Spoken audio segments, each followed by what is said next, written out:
এবারে প্রথম কোপা আমেরিকায় অংশ নিয়েছে কানাডা, আর নিজেদের প্রথম আসরেই চমক দেখিয়ে চলছে দলটি।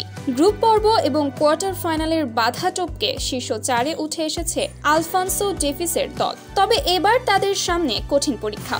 সেমিফাইনালে তাদের মোকাবেলা করতে হবে বিশ্ব চ্যাম্পিয়ন আর্জেন্টিনার। যুক্তরাষ্ট্রের টেক্সাসে শনিবার টাই ব্রেকারে ভেনেজুয়েলাকে হারিয়ে সেমিফাইনালে উঠেছে কানাডা। নির্ধারিত সময়ের খেলা 1-1 গোলে ড্র হওয়ার পর খেলা গড়িয়েছে টাই ব্রেকারে। সেখানে ভেনেজুয়েলাকে 3-4 ব্যবধানে হারিয়েছে কানাডা।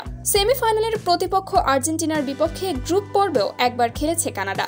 সে ম্যাচে ভালো খেললেও 2-0 গোলে হারতে হয়েছে তাদের। তবে ওই ম্যাচের অভিজ্ঞতা সেমিতে বেশ কাজে আসবে কানাডার। শক্তিশালী প্রতিপক্ষের বিপক্ষে দলের পরিকল্পনা সাজাতে সুবিধা হবে দলের টিম ম্যানেজমেন্টের। টুর্নামেন্টে এখন পর্যন্ত মোট 4টি ম্যাচ খেলেছে কানাডা। সেই 4 ম্যাচে 2টিতে জয় এবং 1টিতে হারের স্বাদ পেয়েছে দলটি।